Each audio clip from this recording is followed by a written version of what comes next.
This is America, technically a democracy. And one of the collective fantasies we have in our American democracy is that everybody supports democracy. They support voting. They want everyone to be involved. We like to believe that that's true, but in 100 different ways, some of them very obvious, some of them more hidden, that's not the case. And there are a lot of people and groups working behind the scenes to make it as hard as possible for you to vote. Much of that and even more is explored in the now released The Hidden History of the War on Voting, Who Stole Your Vote and How to Get It Back. And we're joined now by the author and host of the Thom Hartmann program. Thom Hartmann, welcome back to the Damage Report. Hey, John, it's great to see you again. Great to have you here. I will say before we dive into your book, I don't know how you get this much writing done. 4 or 5 hours a day, every day, and books come out. Okay, well, it works for you, and we always enjoy them, and so I really want to dive into this material. Obviously, you want people to read the book. You're not going to expose everything, but tell us a little bit about this hidden history. What are some of the forms that it's taken?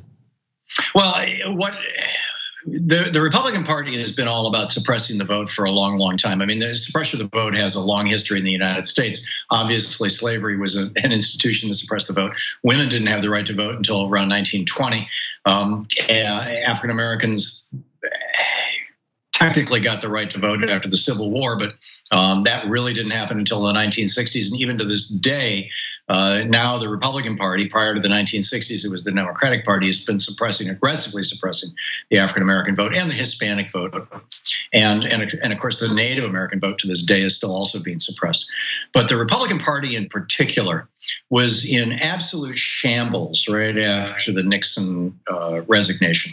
And they were just like, what do we do now? I mean, there literally was a conversation about whether it was going to go the way of the Whigs.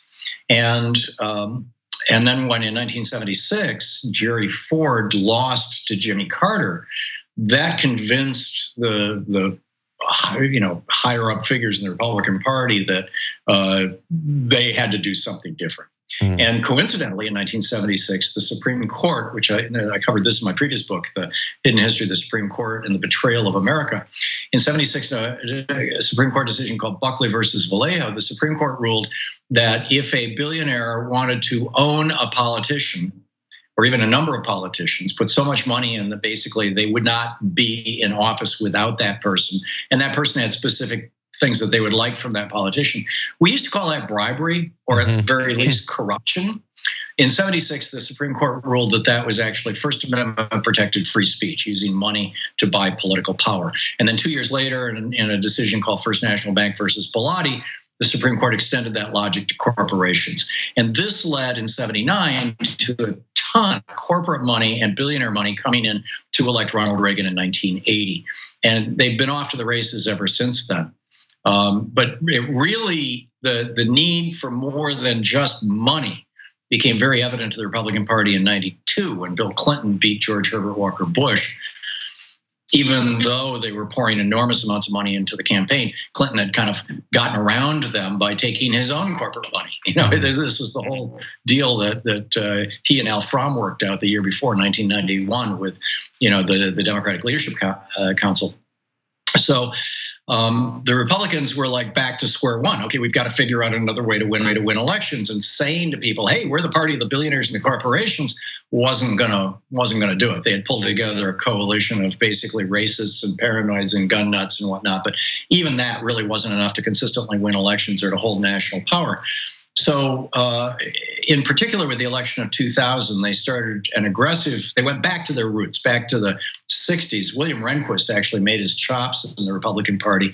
The guy who was Supreme Court Justice, Chief Justice in the 2000 Bush v. Gore decision, who ruled that there is no right to vote for president in the Constitution. Verbatim quote from that decision. Rehnquist made his chops in the 60s in Arizona. He's a big burly guy. He's like 6'2" and 250, 280, something like that. By going to Hispanic and Native American polling places and standing next to the line and challenging every single voter and making them jump through all kinds of hoops and slowing down the lines and scaring people away, frankly. That got him ultimately to the Chief Justiceship. But so voter suppression is a long story in the Republican Party. But in the 2000 election, Jeb Bush, the brother of the candidate, George W. Bush, ordered Katherine Harris, his Secretary of State, to knock between 30 and 80,000 African Americans off the voting rolls by using a list of Texas felons. The African American name pool is much smaller in the United States than is the Caucasian name pool. The same is true of the Hispanic name pool and the Asian name pool. They're all much smaller than the Caucasian name pool, which derives from dozens of different languages: Greek and Norwegian and German and French and Spanish.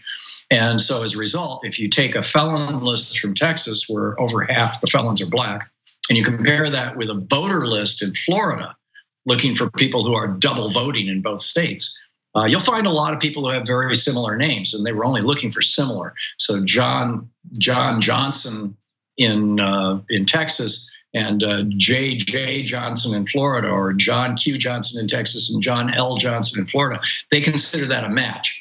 And so they threw all these African American off the voting rolls, and that got the election within a few hundred votes that George W. Bush could steal it. Although we did learn a year later that Bush actually lost that election when the New York Times actually counted the ballots. It's just that they buried that in paragraph 17 of the story because the final 11 attacks, and they didn't want to diminish Bush's credibility.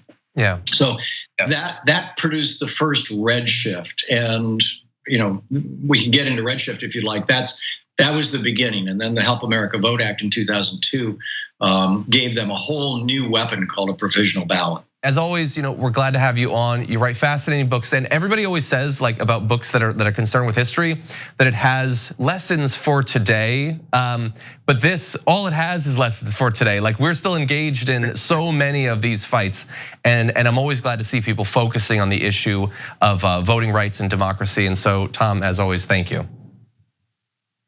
Thank you, John. It's a pleasure to be on your program. Thank you so much for the opportunity. And I want to plug the book one more time, if we could bring it up. It is The Hidden History of the War on Voting: Who Stole Your Vote and How to Get It Back, available now by author Thom Hartmann.